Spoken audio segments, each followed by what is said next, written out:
በ30 የእስራኤል ጀቶች አመሻሹን የተናጠችው የመን። እስራኤል በየመኑ ሆዲዳህ ከባድ የአየር ጥቃት ማድረሷ ተነግሯል። በየመን ሆዲዳህ የወደብ ከተማ 9 ወታደራዊ ኢላማዎች መመታታቸውን አልጀዚራ ከሁቲ ምንጮች ያገኘውን መረጃ ዋቢ አድርጎ ዘግቧል። የእስራኤል መገናኛ ብዙኃን ቢያንስ 30 ተዋጊ ጀቶች የመንን በማጥቃት ረገድ ተሳትፏል የሚል መረጃም እያጋሩ ይገኛል። የየመኑ ሁቲ በእስራኤል ቤንጎሪኒዮን አየር ማረፊያ አቅራቢያ ጥቃት ማድረሱን ተከትሎ የተፈጸመ የተቀናጀ ጥቃት ነው።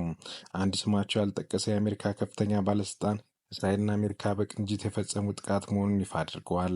ጥቃቱ ለሁቲ ድጋፍ የሚያደርግ ፋብሪካ ላይ ኢላማ ማድረጉን የተነገረ ሲሆን የጉዳቱ መጠን ምን ያክል ነው የሚለው እስካሁን አልተገለጸም።